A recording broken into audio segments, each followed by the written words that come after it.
ओम शांति। आज 11 अगस्त 2026 के बाबा के अनमोल मधुर महावाक्य सुनेंगे। सावन का महीना है, बरसात के दिन है, तो आज ज्ञान सागर बाबा भी अपने बादल बच्चों को देख रहे हैं। बाबा कहते हैं जैसे बादल सागर से पानी खींच करके फिर जाए बरसते हैं, लेकिन उसमें कुछ खाली बादल भी होते हैं तो वो बरसते नहीं है।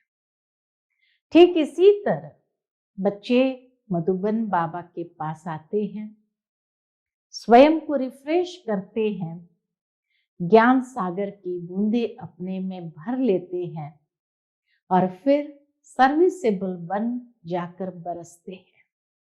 बाबा कहते ऐसे सर्विसेबल बच्चों को बाप दादा का याद प्यार भी मिलता है। याद प्यार बाबा ऐसे सर्विसेबल बच्चों को ही देते हैं। बाबा कहते हैं जहां देखो कलराठी जमीन है वहां जाकर बरसना चाहिए, और जब अच्छी रीति बरसते हैं तो बाबा भी खुश होते हैं। बाबा देखते हैं कई महारथी बच्चे, सर्विसेबल बच्चे हैं, सर्विस पर जाते हैं, प्रदर्शनी में जाकर समझाते हैं, बाबा का पैगाम देते हैं, परिचय देते हैं कि गीता का भगवान कौन है, निराकार परम पिता परमात्मा है। तो ऐसे सर्विसेबल बच्चों को जब बाबा देखते हैं, बाबा को बहुत बहुत प्यार ऐसे बच्चों के प्रति रहता है। तो सुनते हैं आज के बाबा के अनमोल मधुर महावाक्य। ओम शांति। मीठे बच्चे, बाप दादा की याद प्यार लेनी है तो सर्विसेबल बनो। बुद्धि में ज्ञान भरपूर हो तो वर्षा करो। आज की मुरली से प्रश्न है, कौन सा नशा भरे हुए बादलों को भी उड़ाकर ले जाता है, बरसने नहीं देता? उत्तर है, अगर फालतू देह अभिमान का नशा आ गया तो भरे हुए बादल भी उड़ जाएंगे, बरसेंगे भी तो सर्विस के बदले डिससर्विस करेंगे। देह अभिमान वाले सर्विस के बदले डिससर्विस करेंगे। अगर बाबा से प्यार नहीं, उनसे योग नहीं, तो ज्ञान होते हुए भी जैसे खाली है, ऐसे खाली बादल अनेकों का कल्याण कैसे करेंगे? ओम शांति। बाकी थोड़े बादल बचे हैं। मधुबन में उस समय बाबा ने देखा होगा, तो बाबा कहते अभी बाकी थोड़े बादल बचे हैं। जैसे बरसात जब कम हो जाती है तो सागर के ऊपर बादल नहीं होते हैं, ठंडे हो जाते हैं, वैसे यहाँ भी ठंडे हो जाते हैं। बादल उनको कहेंगे जो रिफ्रेश हो जाकर वर्षा बरसाते हैं। अगर कोई बरसात नहीं करते तो उनको बादल थोड़ी कहेंगे। यह है ज्ञान बादल, वह है पानी के बादल। ज्ञान के बादल आते हैं, मधुबन में आते हैं जब सीजन होती है, रिफ्रेश हो जाकर औरों को रिफ्रेश करते हैं। बादल भी नंबरवार होते हैं, कोई तो बहुत जोर से बरसते हैं। बादलों का काम ही है बरसना और मुरझाए हुए पौधों को रिफ्रेश करना। जिनमें पूरा ज्ञान है वह छिप कर नहीं बैठते। जिनमें ज्ञान है, बाबा कहे, वो छिप कर नहीं बैठते। उनको बाबा का डायरेक्शन भी नहीं चाहिए। है ही बादल, आते ही है भरकर बरसने के लिए। जहां देखे कलराठी जमीन है तो जाकर सब्ज करना चाहिए, डायरेक्शन का इंतजार नहीं करना चाहिए। महारथी बच्चे तो सब सेंटर्स को अच्छी रीति जानते हैं। कौन सा सेंटर ठंडा है, किस सेंटर के बच्चों को जास्ती तूफान आते हैं। महारथी सर्विसेबल अच्छी रीति जानते हैं। बाबा भी हमेशा कहते हैं सर्विसेबल बच्चों को याद प्यार देना। अच्छे अच्छे बादल सर्विस पर जाएंगे। प्रदर्शनी में भी कोई सब एक रस नहीं समझाते हैं। मुख्य बात ही यह है, कौन सी? गीता का भगवान निराकार परमपिता परमात्मा है, न कि साकारी से कृष्ण। समझाने का बड़ा अच्छा ढंग चाहिए। सारा दिन यही ख्यालात रहने चाहिए कि सबको जाकर जगाए।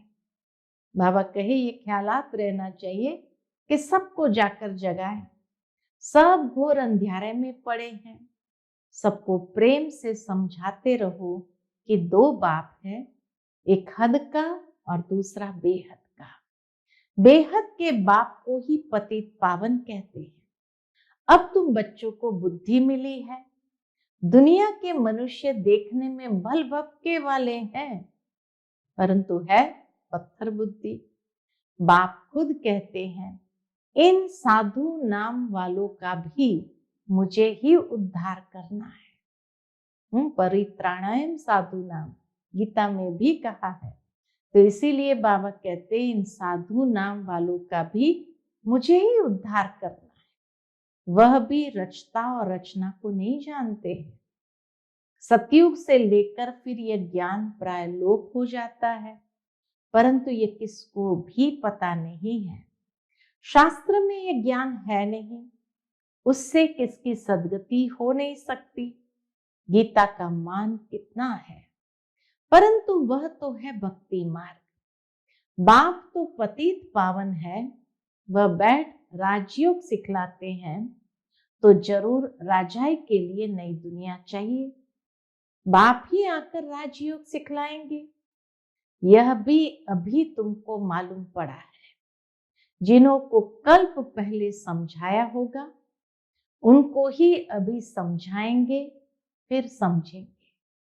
यह लड़ाई कोई वह नहीं है जैसे हमेशा चलती आई, 8-10 वर्ष चलकर फिर बंद हो जाएगी।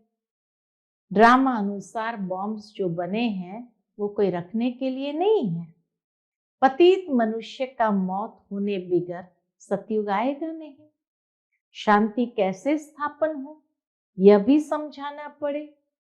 शांति स्थापन करना व श्रेष्ठाचारी दुनिया बनाना, यह तो एक बाप का ही काम है। बाप कहते हैं, और संग बुद्धि का योग तोड़ एक संग जोड़ना है। देह सहित जो भी कुछ देखने में आता है, इन सब से तोड़ना है, यानी खाली निभाना है। अब हमको वापस जाना है तो घर को ही याद करना है। अभी तुम समझते हो यह है मृत्यु लोक। हम अमर लोक में जाने के लिए अमर कथा सुन रहे हैं। देवताओं को कहा जाता है दैवी गुणों वाले मनुष्य। यहां तो एक भी हो न सके। श्री कृष्ण के लिए भी कितनी ग्लानि लिख दी है, कुछ भी बुद्धि में नहीं आता। अभी तुम बच्चों को अच्छी रीति पुरुषार्थ करना है, दैवी गुण धारण करने हैं। दैवी गुण किसको कहा जाता है वह भी समझाया जाता। संपूर्ण निर्विकारी जरूर बनना है। यह है मुख्य पहला गुण। जहां तहां तुम देखेंगे पवित्र के आगे अपवित्र माथा टेकते हैं। सतयुग में है ये पवित्र, तो वहां मंदिर होते नहीं। फिर जब पुजारी बनते हैं तो मंदिर बनाते हैं। जो पावन थे वही पतित बनते हैं। यह है बहुत जन्म के अंत का जन्म। बाप कहते इस पुरानी दुनिया को, पुराने शरीर को भी भूलना है। इस पुरानी दुनिया को अब खत्म होना है। इससे खलास होने में देरी नहीं लगेगी।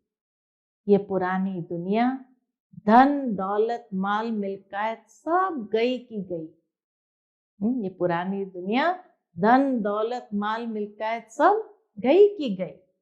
थोड़े रोज बाकी है। दुनिया में थोड़ी किसको पता है कि ये पुरानी दुनिया खत्म हो जाएगी। तुम सुनाते हो, परंतु जब विश्वास भी बैठे ना, भगवान वाच, जब समझे तब बुद्धि में बैठे। बाप तुम बच्चों को कहते हैं, क्या कहते हैं? अपने को आत्म समझ मुझ बाप को याद करो। बच्चे जानते हैं बेहद का बाप हमको राजयोग सिखलाते हैं। वह है सब आत्माओं का बाप, सब ब्रदर्स है। स्वर्ग में सभी ब्रदर्स सुखी थे, कलयुग में सभी ब्रदर्स दुखी है। सभी आत्माएं नरकवासी है। सिर्फ आत्मा तो नहीं होगी ना, शरीर भी तो चाहिए ना। अब तुम बच्चों को आत्माभिमानी बनना है। इसमें है मेहनत, इसमें ही मेहनत है। मासी का घर नहीं है। यह अवस्था पक्की तब हो, कब? बाबा कहे आत्म अभिमानी, ये अवस्था पक्की तब हो जब पहले ये निश्चय हो कि परम पिता परमात्मा हमको पढ़ाते हैं।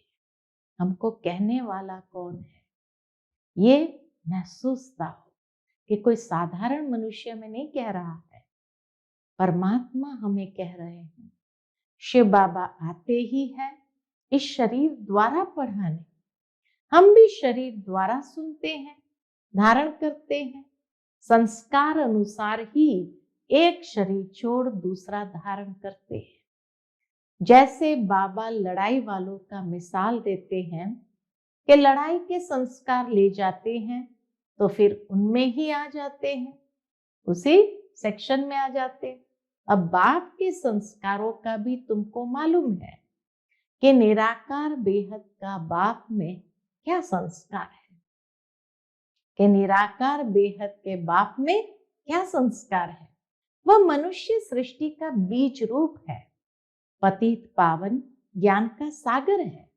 वही आकर पावन बनाएंगे। बाप कहते हैं मामेकम याद करो तो तुम्हारे जन्म जन्मांतर के विकर्म विनाश होंगे, नहीं तो बहुत सजाएं खानी पड़ेगी, पद कुछ भी नहीं मिलेगा। अब बच्चे जानते हैं, क्या जानते हैं? बाबा हमको सहज रास्ता बताते हैं। क्या सहज रास्ता बताया बाबा ने? कहते हैं मन मना भव। यह अक्षर भी गीता में है, परंतु इसका अर्थ नहीं समझते। 2 बार गीता में मन मना भव कहा गया है, 9वें अध्याय में, 18वें अध्याय में, परंतु बाबा के इसका अर्थ नहीं समझते। बाप कहते मामेकम याद करो, देह सहित देह के सब धर्म को छोड़ अपने को आत्म समझ मुझ परम पिता परमात्मा को याद करो। याद को ही योग अग्नि कहा जाता है। योग कॉमन अक्षर है, गीता में भी है, परंतु सिर्फ श्री कृष्ण का नाम डाल देने से घोर अंधियारा कर दिया है। अब तुम समझाते हो तो कह देते ये तुम्हारी कल्पना है, कुछ भी पता नहीं पड़ता है। उनको वर्षा तो लेना ही नहीं है। पहले तो जब ये समझे कि ये बेहद का बाप, बाप भी है, टीचर भी है, सतगुरु भी है, वह हमको पढ़ाते हैं। ये पक्का निश्चय चाहिए। नए आदमी को निश्चय बैठ जाए असंभव है। बाबा कहते नए आदमी को एकदम निश्चय बैठ जाए असंभव है। कोई कोई नए नए भी सेंसिबल होते हैं तो समझ जाते हैं, कोई तो यहाँ आने भी नहीं चाहते, कुछ भी समझते नहीं, जरा भी बुद्धि में नहीं आता। इतने ढेर बिके हैं, जरूर इन्हों को बाप से वर्षा मिला होगा। ये फैमिली हो गई, नाम ही लिखा हुआ है ब्रह्मा कुमार कुमारियां, तो फैमिली हुई ना। प्रजापिता ब्रह्मा की फैमिली कितनी बड़ी है, परंतु ये बात किसी की बुद्धि में नहीं आ सकती। कोई पूछे आपकी एम ऑब्जेक्ट क्या है, बाबा कहे कोई पूछे आपसे आपकी एम ऑब्जेक्ट क्या है, बोलो बाहर बोर्ड पर लिखा हुआ है प्रजापिता ब्रह्मा कुमार कुमारियां, तो फैमिली हो गई। दादे का वर्षा मिलता है, प्रजापिता ब्रह्मा मुख द्वारा शिव बाबा रचना रचते हैं, तो वह क्रिएटर ठहरा। स्वर्ग रचते हैं तो जरूर बच्चों को स्वर्ग का वर्षा देंगे। तो ये फैमिली हुई ना, बाप, बच्चे, बच्चियां और दादा। बाप, बच्चे, बच्चियां और दादा है। ब्रह्मा भी है, शिव भी है, वह है रचयिता। निराकार है तो बच्चों को वर्षा कैसे देंगे? ब्रह्मा द्वारा वर्षा देते हैं, ये अच्छी रीति समझाना चाहिए। बोलो, ये तुम्हारे बाप का घर है। इनको कहते हैं रुद्र ज्ञान यज्ञ। हम ब्राह्मण हैं, बाप के सिवाय और कोई राजयोग सिखला न सके। गीता में भी है ना, मन मना भव, अर्थात मामेकम याद करो। तो हम उस एक बाप को ही याद करते हैं। भक्ति मार्ग में गाते हैं कि बाबा आप आएंगे तो हम वारी जाएंगे। भक्ति मार्ग में भी गाते हैं, बाबा आप आएंगे तो हम वारी जाएंगे, हम आपके बनेंगे। हम आत्मा इस देह को छोड़ आपके साथ चली जाएगी। आपके बनेंगे तो जरूर आपके साथ भी जाएंगे। सगाई करते हैं तो साजन साथ ले जाएंगे ना, ये शिव साजन भी कहते हैं। हम तुमको इस दुख से छुड़ाए सुखधाम में ले चलेंगे, फिर अपने अपने पुरुषार्थ अनुसार जाकर राजाई करेंगे। जो जितना ज्ञान धन धारण करेंगे उतना ऊंच पद पाएंगे। छोटी छोटी कुमारियां भी सर्विस कर रही है, उन्हों को ही बड़े बड़े विद्वान पंडितों आदि को समझाना है। शौक होना चाहिए। कुश्ती होती है तो बड़ी बड़ी चैलेंज देते हैं, तो इनके साथ हम लड़ेंगे। सर्विसेबल बच्चों को आराम से सोना नहीं चाहिए। हम बाबा कहते सर्विसेबल बच्चों को आराम से सोना नहीं चाहिए। आराम हराम है, आराम हराम है। जो भी अपने को महारथी समझते हैं उन्हें सुख से सोना नहीं है। बाबा का अंडरलाइन है, जो अपने को महारथी समझते हैं उन्हें सुख से सोना नहीं है। सर्विस पर चक्कर लगाना चाहिए। आजकल बाबा प्रदर्शनियां बहुत बनवाते रहते हैं। बड़ों बड़ों को निमंत्रण भेज दो, अभी नहीं तो पीछे आ जाएंगे। साधु संत महात्मा कोई भी हो, जगाते रहो, परंतु बात करने वाला चाहिए महारथी। जिनका बाप से योग नहीं, प्यार नहीं, वह तो जैसे खाली बादल है। वह क्या करेंगे? यह तो जानते हो, पढ़े हुए के आगे अनपढ़ भरी ढोएंगे। हर एक खुद को समझ सकते हैं, हम कहां तक पढ़े हुए हैं। बाबा कहे हर एक खुद को समझ सकते हैं कि हम कहां तक पढ़ा हुआ। सर्विस करके दिखाता हूं। अगर बादल भरा हुआ है और बरसे नहीं तो वो बादल ही क्या काम का। हर एक को अपनी समझ चाहिए। फालतू देह अभिमान के नशे में रहेंगे तो ऊंच पद हमेशा के लिए गंवा देंगे। बाबा को सर्विस का कितना शौक है। गवर्नमेंट को समझाना चाहिए तो हमको हॉल दो, जहां हम ये रूहानी सेवा कर मनुष्य को देवता बना दे। बाप आए ही है राजयोग सिखाने, लेकिन युक्ति युक्त समझाना चाहिए। जो भाषण ही नहीं जानते वह थोड़ी समझा सकेंगे। उच्च पद पा न सके, पद वह पा सकेंगे जो सर्विस करेंगे। बड़ों बड़ों को लिखो तो इस नॉलेज के बिगर भारत का व दुनिया का कल्याण नहीं हो सकता। एजुकेशन है मुख्य। इन लक्ष्मी नारायण ने भी एजुकेशन से ही पद पाया ना। अगले जन्म में राजयोग सीखे हैं। हम भी अभी यहाँ पढ़ रहे हैं। स्कूल में स्टूडेंट समझते हैं हम ये इम्तिहान देकर फिर जाकर यह बनेंगे। ये तुमको नॉलेज मिलती है, वह इस दुनिया के लिए नहीं है।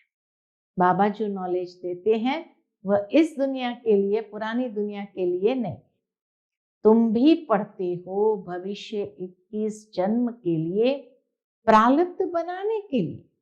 वह पढ़ते हैं इस जन्म के सुख के लिए। वो पढ़ाई है एक जन्म के लिए, यह पढ़ाई है प्रारब्ध बनाने के लिए, तो वह भी पढ़ना है और साथ साथ यह भी शिक्षा सीखनी है। इसमें डरने की बात नहीं। स्पिरिचुअल नॉलेज क्यों नहीं लेनी चाहिए? चित्र लेकर जाए समझाना चाहिए। बोलो, नॉलेज सबके लिए बहुत जरूरी है, परंतु बच्चे अजून खड़े नहीं होते, नौकरी टोकरी में फंसे हुए रहते हैं। बंधन मुक्त है तो फिर सर्विस में लग जाना चाहिए। श्रीमत पर सब चलने वाले तो है नहीं, बीच में माया घोटाला मार देती है। कोई कोई बच्चों को शौक बहुत है, परंतु नशा नहीं चढ़ता कि हम जाए बहुतों का कल्याण करें। तो बाबा भी समझे, जबकि बालिग हो गए तो गुटखा क्यों खाना चाहिए? अंदर में मूंझना नहीं चाहिए। कह सकते हैं कि हमको तो भारत का उद्धार करना है, सच्ची सेवा कर मनुष्य को देवता बनाना है। बाबा को तो वंडर लगता है, नशा नहीं चढ़ता, इसलिए बाबा कहते रजो बुद्धि है। चांस बहुत अच्छा है, ऐसे भी बहुत है जिनको नॉलेज का घमंड बहुत है, परंतु डिससर्विस बहुत करते हैं। यह तो गुड़ जाने गुड़ की गोत्री जाने। राहु का ग्रहण बैठ जाता है, बृहस्पति की दशा उतर राहु की बैठ जाती है। अभी अभी देखो अच्छा चल रहा है, अभी अभी देखो फिर ग्रहचारी बैठ जाती है तो गिर पड़ते हैं। बच्चों को तो बहुत बहादुर होना है, पान का बीड़ा उठाना है। हम इस भारत को स्वर्गवासी बनाकर छोड़ेंगे। तुम्हारा धर्म है नरकवासी को स्वर्गवासी बनाना, भ्रष्टाचारी को श्रेष्ठाचारी बनाना। बाबा नशा तो बहुत अच्छा चढ़ाते हैं, परंतु बच्चों में नंबरवार चढ़ता है। बाबा कितना मेहनत करते बच्चों पर, लेकिन बाबा कहे नंबरवार ही चढ़ता है। अच्छा, मीठे मीठे सिकिला दे बच्चों प्रति माता पिता बाप दादा का याद प्यार और गुड मॉर्निंग। रूहानी बाप की रूहानी बच्चों को नमस्ते। हम सभी रूहानी बच्चों की रूहानी माता पिता बाप दादा को याद प्यार, गुड मॉर्निंग और नमस्ते नमस्ते। शुक्रिया बाबा, शुक्रिया। आज की मुरली से धारणा के लिए मुख्य सार है। पहली पॉइंट, बंधन मुक्त बन भारत की सच्ची सेवा करनी है। रूहानी सेवा कर मनुष्य को देवता बनाना है। ज्ञान के घमंड में नहीं आना है, रूहानी नशे में रहना है। दूसरा है, निश्चय बुद्धि बन पहले अपनी अवस्था पक्की करनी है। देह सहित जो कुछ देखने में आता है उनसे तोड़ना है और एक बाप के साथ जोड़ना है। आज का बाप दादा का मधुर वरदान हम बच्चों के प्रति है, करना और कहना। इन दो को समान बनाकर क्वालिटी की सेवा करने वाले सच्चे सेवाधारी भव। करना और कहना, इन दो को समान बनाकर क्वालिटी की सेवा करने वाले सच्चे सेवाधारी भव। सदा अटेंशन रहे कि पहले करना है फिर कहना है। कहना सहज होता है, करने में मेहनत है। मेहनत का फल अच्छा होता है, लेकिन यदि दूसरों को कहते हैं, स्वयं करते नहीं, तो सर्विस के साथ साथ डिससर्विस भी प्रत्यक्ष होती है। जैसे अमृत के बीच विष की एक बूंद भी पड़ने से सारा अमृत विष बन जाता है, ऐसे कितनी भी सर्विस करो, लेकिन एक छोटी सी गलती सर्विस को समाप्त कर देती है। इसलिए पहले अपने ऊपर अटेंशन दो, तब कहेंगे सच्चे सेवाधारी। आज का स्लोगन है, अनेकता में एकता लाना, बिगड़ी को बनाना, ये सबसे बड़ी विशेषता है। अनेकता में एकता लाना, बिगड़ी को बनाना, ये सबसे बड़ी विशेषता है।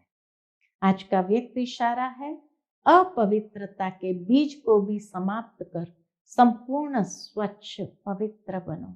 उसके अंतर्गत बाबा कहते, जब अपवित्रता अर्थात काम महाशत्रु स्वप्न व संस्कार में भी वार न करे, तब कहेंगे डबल अहिंसक। सदा भाई भाई की स्मृति सहज और स्वतः स्मृति स्वरूप में रहे। कभी अपनी संपूर्ण सतो प्रधान स्टेज से नीचे गिरकर अपना घात नहीं करना है। आत्मा के असली गुण स्वरूप और शक्ति स्वरूप स्थिति से नीचे आना अर्थात विस्मृत होना, यह भी पाप के खाते में जमा होता है। यह भी पाप के खाते में जमा होता है। अच्छा, ओम शांति।